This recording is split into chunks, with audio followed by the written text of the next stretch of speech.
السلام عليكم ورحمة الله وبركاته. وعليكم السلام.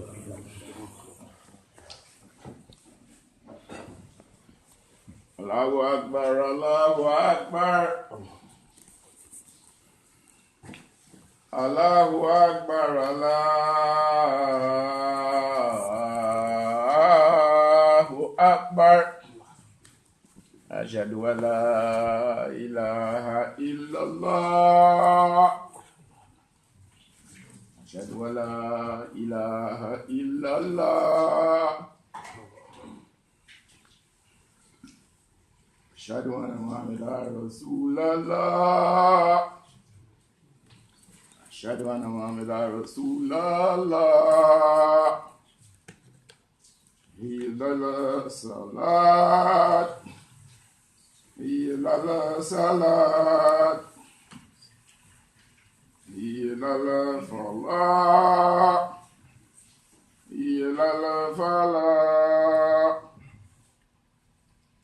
Allahu Akbar, Allahu Akbar. La ilaha illallah.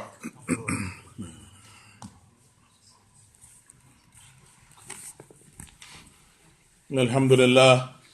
نحمده ونستعينه ونستغفره ونعوذ بالله من شرور أنفسنا ومن سيئات أعمالنا من يهد الله فلا مضل له ومن يضلل فلا هادي له وأشهد أن لا إله إلا الله وحده لا شريك له وأشهد أن محمدا عبده ورسوله يا أيها الذين آمنوا اتقوا الله حق تقاته ولا تموتن إلا وأنتم مسلمون يا أيها الناس اتقوا ربكم الذي خلقكم من نفس واحدة وخلق منها زوجها وبث منهما رجالا كثيرا والنساء واتقوا الله الذي تساءلون به والأرحام إن الله كان عليكم رقيبا يا أيها الذين آمنوا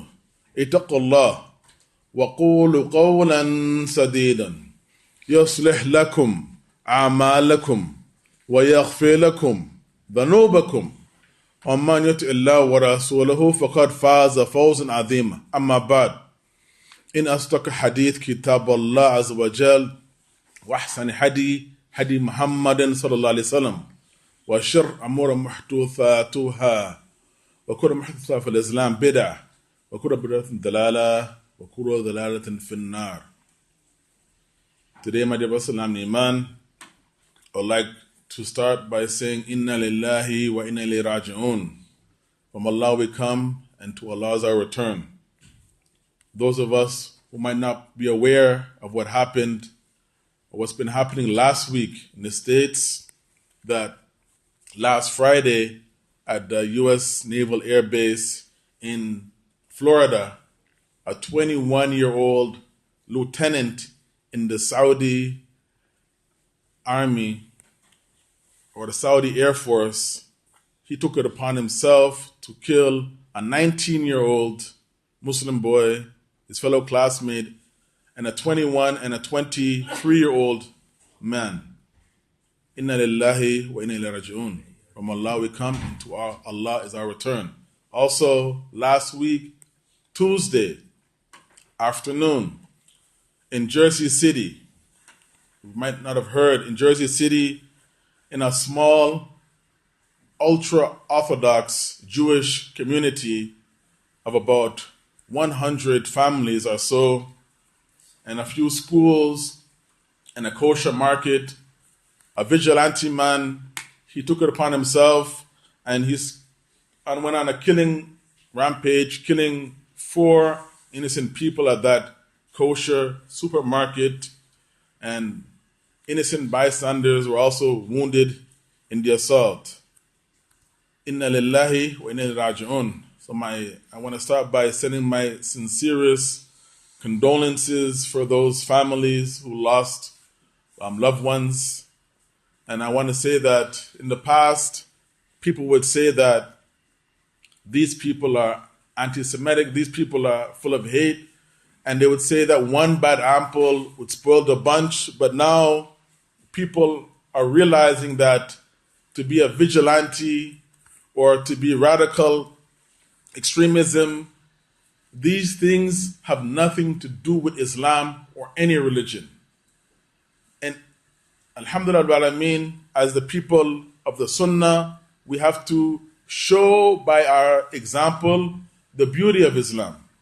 To become radicalized or to become a vigilante or to go on a modern day witch hunt for people who are visibly religious minorities in the society has nothing to do with any religion.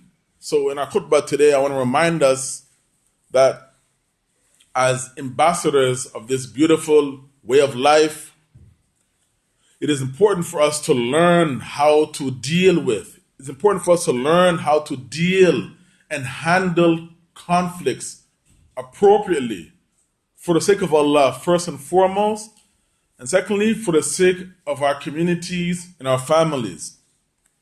Because as the people of the Sunnah, we are supposed to be the most merciful, arham an-nas bil khalq, the most merciful of people towards humankind, towards the creation.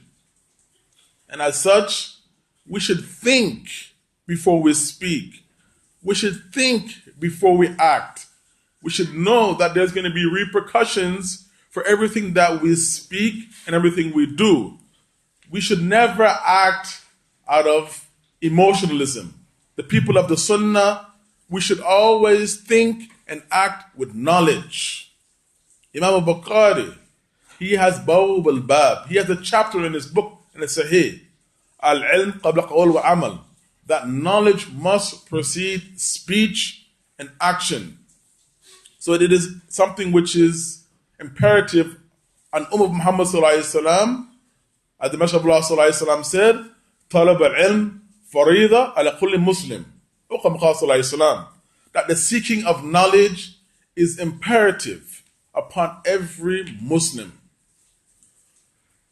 Last week I mentioned that if we are truly hopeful for the mercy of Allah Azza wa Jal, we must have a solid foundation in Aqidah and Manhaj.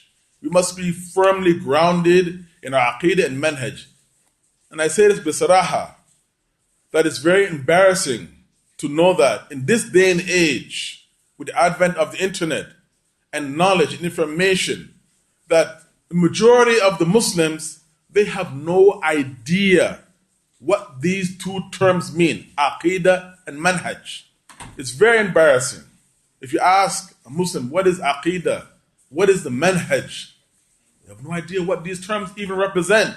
Hasbunallah wa ni'mal wakeel.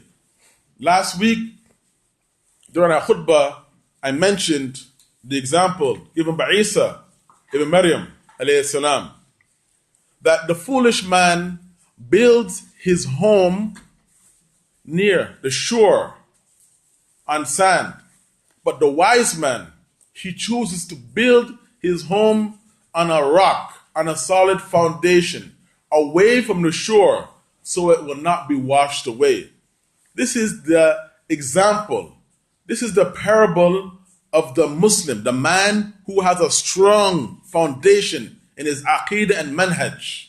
As believers, striving for the Ridwan of Allah, the good pleasure of Allah, we must have a strong foundation in these two things. These are not just principles that are for the elite or the ultra elite amongst the Muslims, amongst the scholars. But every Muslim must have a working knowledge of Aqidah, correct Aqidah and Manhaj. Alhamdulillah, as Muslims, we all have various schools of Islamic thought that we follow. Madhahib. We have different schools, Hanafi, Shafi, Maliki, and so on and so forth, that we follow. But our differences should never be a cause for us to have extremist hate against one another or to become a cult within our beliefs. This was not the hadith, the goal of those great a'imma, scholars who went to great lengths to collect the knowledge, to collect the hadith, and to share. They wanted to cultivate the ummah on the correct understanding of Islam. So for us to have the correct brotherhood in Islam, it can never ever be founded upon extremism or to be aggressive in our views or against anyone. Imam Shafi, rahimahullah, he would advise his students that if you wanted to advise somebody, you would advise them in private. And when you advise them in private, then you have truly sought to rectify that person's situation. But if you advise that person publicly in front of other people, you're only trying to shame that person and disgrace that person. So my dear Salami Iman, Wallah alhamd, now information is at our fingertips. So it's a shame for any of us to say that we have no idea what is aqidah, what is manhaj, what are these things, what do they entail, why must we be firmly grounded in these things? The simple answer, the short answer is so that we not go to extremities in our belief. We should not be extreme in our beliefs, in our principles, in our ideologies. Islam is not about being extreme in any way, shape, form, or fashion. Well, alhamd, if we are sincerely seeking the truth, well, alhamd, then Allah Azza wa Jal will make it easy for us. He will facilitate it for us. Without any doubt, we all have different levels of knowledge. We all have different levels of understanding of the knowledge. The Sahaba Ikram radhiyallahu anhum ajma'in, the Messenger of Allah sallallahu alaihi wasallam mentioned about them. He said that, وَأَنَّ عَيْشْ مِنْكُمْ فَسَتَرَى اخْتِلَافٍ كَثِيرًا فَعَلَيْكُمْ بِسُنَّتِي وَسُنَّةِ الْخُلَفَاءِ الرَّاشِدِينَ. He said, those of us, speaking to the Sahaba, who live a long life, they will see many differences of opinion. So what is the makhraj? What is the way out? Makhraj min al-fitan, the way out of this problematic situation. He said, hold on to my sunnah and the sunnah of my rightly guided khulafa, my rightly guided sahaba after me. What does this mean, my dear Salam Iman? The Sahaba, they had differences of opinion amongst themselves, but never were they differed in terms of aqidah and manhaj. In the fiqh, in the furu', in the fiqh principles of Islam, we can have differences of opinion on how to do things in Islam, how to apply things. There are different types of hajj. There are different things that we can do. But when it comes to the aqidah and manhaj, we shouldn't have any difference in these things. That's why it's usually due not to a lack of knowledge or understanding of the knowledge, but it's usually due to a lack of sincerity, which prevents a person from realizing the truth. The person is not blind of eyesight, why they're not able to comprehend the truth. They are blind of the heart. That's why the Messenger of Allah sallallahu alaihi wasallam, he would make this dua: Al-hum arina haqqa haqqa, warzuqni ittiba'ah, wa arina batil batilan, warzuqni ijtinaba. Oh Allah, show me the truth as the truth, and give me the ability to follow the truth, and show me the batil, the falsehood as what it is, falsehood, and give me the ability to stay away, stay away from that falsehood. Many of us have been bamboozled, have been fooled by something which looks so good and it makes such good sense to us. But in reality, it is a batil principle. And there are too many examples that I can give of this, my dear Salam Iman. We also need to reflect on the hadith, which is collected in Sahih Muslim, and it's what Ibn Mas'ud, that the Messenger of Allah sallallahu alaihi wasallam, he said, the person who has an atom's weight of kibr in their heart, they will never ever enter the paradise. Because a man asked the Messenger of Allah sallallahu alaihi wasallam, "O Messenger of Allah, we like to have nice clothes and we like to have nice shoes." The Messenger of Allah sallallahu alaihi wasallam said, "Laysa kadhalik." It's not like that. It's not what you assume it to be. Alhamdulillah for the Sahaba Ikram. By making this query of the Rasul Sallallahu Alaihi Wasallam, asking him, so we wouldn't have the wrong impression of this statement. What is kibr? The Messenger of Allah Sallallahu Alaihi Wasallam said, Inna Allah Jameel yuhibbu Jamal. Allah is elegant, beautiful, and He likes elegance and beauty. Another narration, the Messenger of Allah Sallallahu Alaihi Wasallam said, Inna Allah yuhibbun ara athara ni'mat al-abdi. Verily Allah loves to see the signs of His beauty and His elegance on His slaves. The Messenger of Allah Sallallahu Alaihi Wasallam said that kibr, batul al-haq wa ghamt al-nas. That pride and arrogance is rejecting the truth and looking down upon people. This is the starting point of extremism. When a person feels that they're always right and there's any room for them to be wrong. Hasbunallahu wa ni'mal wakeel. It is very possible that we can have two differences of opinion, or three or four differences of opinion about an issue, about a matter. It doesn't mean that your opinion and your madhab and your way of life is the only correct opinion in Islam. No, Islam was not founded like that. There's many fuqaha, and why they became grounded in this knowledge is because they took the time out to seek the knowledge. Remember, as I mentioned at the beginning of a khutbah, the Messenger of Allah Sallallahu Alaihi Wasallam said, "Talab al-ilm faridat ala kulli Muslim." The seeking of knowledge is obligatory. It is a must upon every Muslim. So they strove hard and they traveled and they went to different countries in search of one hadith. And to take time to find out, is this hadith authentic or not, before they would add it to their collection of a hadith. Why? To better themselves first and foremost. To better themselves, to make themselves a better individual. And then, as time progressed, they would propagate that hadith. They learned the hadith, put it into practice, and then they would, as the Messenger of Allah Sallallahu Alaihi Wasallam said, "Balligh anni walau ayah." Then they would propagate that knowledge to others.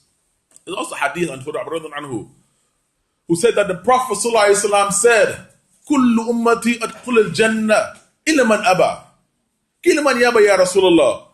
Qal man a'tani dakhla al-jannah, man asani faqad aba. Aw kama qala Sallallahu Alaihi Wasallam. The Messenger of Allah Sallallahu Alaihi Wasallam said, all of my ummah will enter into paradise except for those who refuse. It was asked, who would refuse, O Messenger of Allah? The Messenger of Allah Sallallahu Alaihi Wasallam said, whosoever obeys me will enter into paradise, and whosoever disobeys me, then they have refused. No Muslim, no Muslim should be extreme in their viewpoints. This is not the teaching of the Rasul Sallallahu Alaihi Wasallam.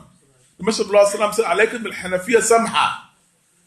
I give you glad tidings to the easygoing way, Hanif, the easygoing way of Ibrahim alayhi salam. Being extreme is something which has caused havoc all over the world. And this isn't something which the Prophet Sallallahu Alaihi Wasallam taught. This isn't something which the Sahaba they understood from the Prophet Sallallahu Alaihi Wasallam's teaching or his way or his character. The Messenger of Allah Sallallahu Alaihi Wasallam, he said that, "Ba'ithtu and yutammu salih al-akhlaq." I will send for no other reason except to perfect good moral character. Allahu Akbar. When we follow the Sunnah, that's all we have to do, my dear Salam Iman. Is just follow the Sunnah. That's all we have to do. Close our eyes and follow the Sunnah. Because any one statement we can take or reject. But the Sunnah of the Prophet ﷺ is what we're after. And why do we want to follow the Sunnah of the Prophet ﷺ? Because we want the good pleasure of Allah. Allah has stated in Surah Nisa, ayat number 80. Man yati rasul faqad ata Allah, man tawalla fama arsalnaka alaykum hafidhan. Allah says very clearly, whosoever obeys the messenger, then they have obeyed Allah. Man tawalla, whosoever turns away, who turns away from wanting to obey the messenger of Allah sallallahu alaihi wasallam, then Allah reminds the messenger of Allah sallallahu alaihi wasallam, وَمَا أَرْسَلْنَا عَلَيْكَ حَفِيظًا. We did not send you to be a watcher over people. There's so many of us that want to make ourselves judge, jury, and executioner. That's why these people are becoming radicalized online. Rather than looking for the correct understanding of things, they are always searching for refutation of others. They're always in the search to find out the faults of others. But they never take time to look at their own faults. That's why people become radicalized and they want to become extreme and they become vigilantes. Why would this young Saudi man embarrass himself and his community and his family and go on a shooting rampage against his own fellow students? They were saying that he was watching radical jihadi videos. Hasbunallah wa ni'mal wakeel. Why did these young men go on a shooting rampage in that isolated, ultra-Orthodox Jewish community? Why? We have Muslims that are saying Allahu Akbar, that's good, they deserve it. La hawla wa la quwwata illa billah. These are unarmed people, serving people kosher meat, and they were killed. For what reason? This is what's happening, my dear Muslim man. We have to speak about the reality. Well, alhamd, we can seek knowledge in many ways. If we're really sincerely seeking the truth, then we have the fingertips that we can push and search, and we can find out the truth. If we're sincerely seeking the truth, genuinely seeking the truth, or we're just seeking for an opinion to validate our extremist mentality. We're not thinking about those things. Those terrorists, those extremists in our midst, they do these things. They're looking for some leverage to promote their hate propaganda. And then after that, they don't care if they get killed, and we have to deal with the repercussions of their actions. We have to remember, my dear Salam Iman, that we'll all be made to stand up in front of Allah Ta'ala, and we will be asked why we did it and how we did it. Why we did it and how we did it. Well, Alhamdulillah Rabbil Alameen, for the example of the Khulafa al-Rashidin. Those were people, the Ashab Rasul Sallallahu Alaihi Wasallam, those were people who always wanted to submit to the truth. They're always in the hopes that they were adhering to the truth, that they were on the truth. And they knew that their success lied in them following the truth and being eager to follow the truth. Well, alhamd. Allah reminds us in Surah Nur, ayat number 51. إِنَّمَا كَانَ قَوْلُ الْمُؤْمِنِينَ إِذَا دُعُوا إِلَى اللَّهِ وَرَسُولِهِ لِيَحْكُمَ بَيْنَهُمْ أَنْ يَقُولُوا سَمِعْنَا وَأَطَعْنَا. Verily, the call, the statement, the speech of the believers when they were called to be judged between them, for a judgment between them and the issues that they dispute about, they say, we hear and we obey. We hear and we obey. Alhamdulillah, but I mean, there are different madhahib, there are different understandings of the fiqh and understandings of the ayat and the hadith. We cannot all have the same, we do not. I correct myself, we do not all have the same level of knowledge or understanding of how to implement that knowledge. But the point is, as believers, we should all be eagerly after the truth. We should all be hungry for the truth.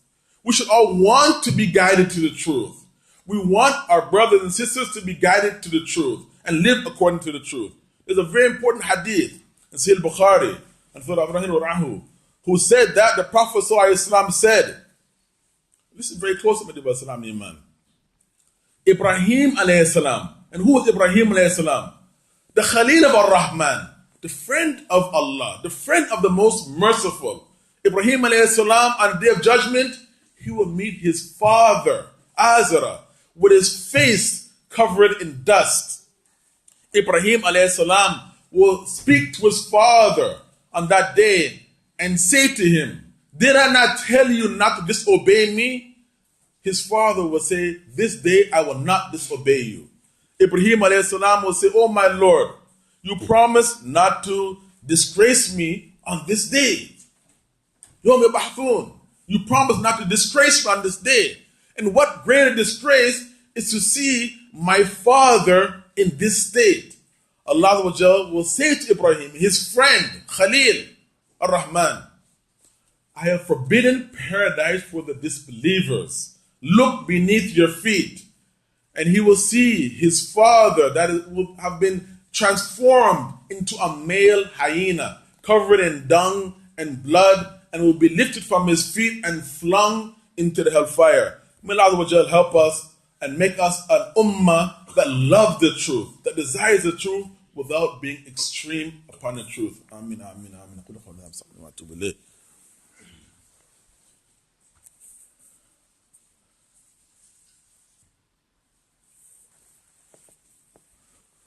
Bismillah, salatu salam, ala Rasulullah, wa ala alihi, wa sahbihi man tabi'ahu huda wa ba'd. So my dear brothers, salam and iman.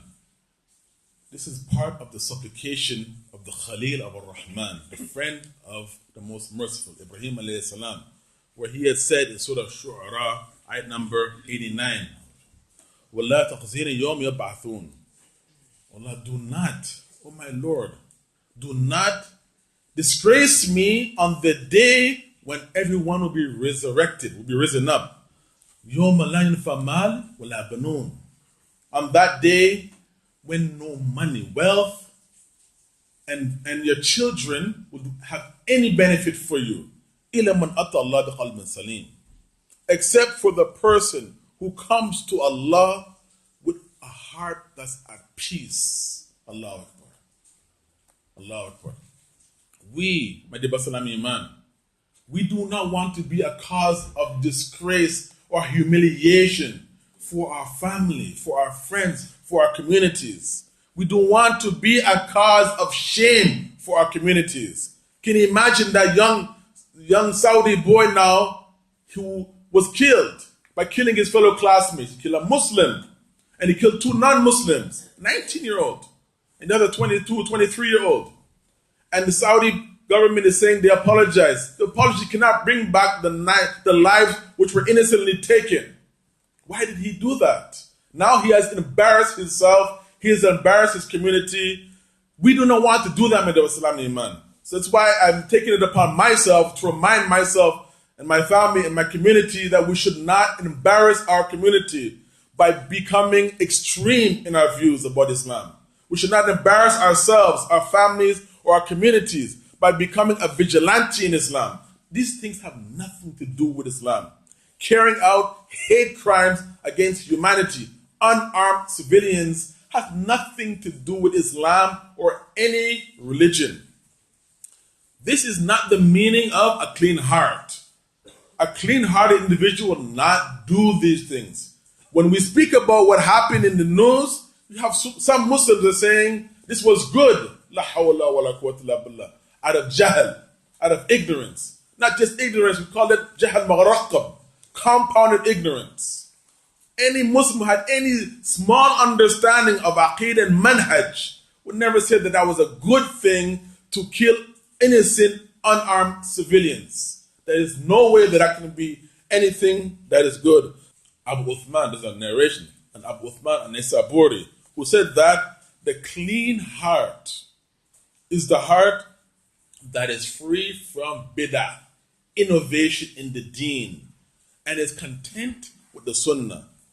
To end off, my dear Basalam Iman, we need to be content.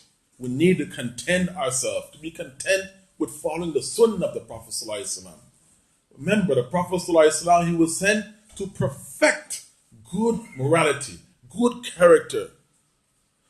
Allah Azza wa Jal, he has reminded us in Surah Nur, ayat number 63. فَلْيَحْذَرِ الَّذِينَ يُخَالِفُونَ عَنْ أَمْرِهِ أَنْ تُصِيبَهُمْ فِتْنَةٌ أَوْ يُصِيبَهُمْ عَذَابٌ أَلِيمٌ. Let those beware who go against the way of Muhammad ﷺ, that Allah Azza wa Jal would put upon them a trial, a fitna, a punishment, or a severe punishment.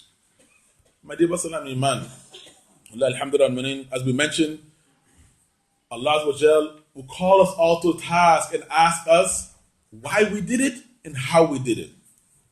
There isn't any action, whether it's big or small, but we will all be questioned individually why we did it and how we did it.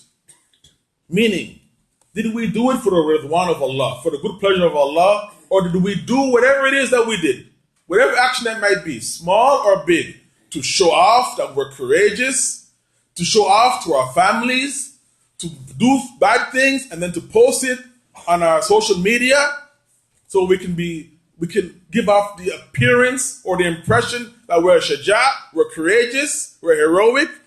The first question we'll be asked is why we did it or how we did it. Did we do it for Allah? To get closer to Allah? How did we do it? Was it in accordance to the Sunnah of the Prophet ﷺ? Can you find me one narration when the Messenger of Allah ﷺ said, take up arms against innocent people? This is jihad? Hasbunallah wa ni'mal wakeel. In where we'll find this? In which book of hadith? That the Prophet ﷺ said, go and fight innocent people, unarmed civilians? La hawla wa la quwwata illa billah.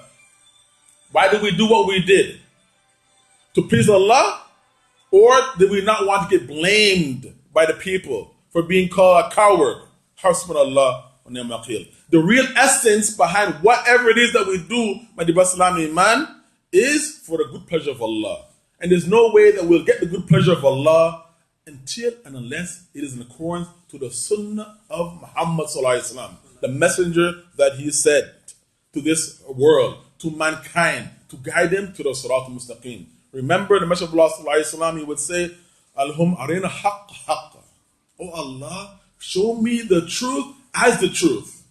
Remove the veil of my heart or my mind or my madhab or my community or my family. Arina haqq haqqa.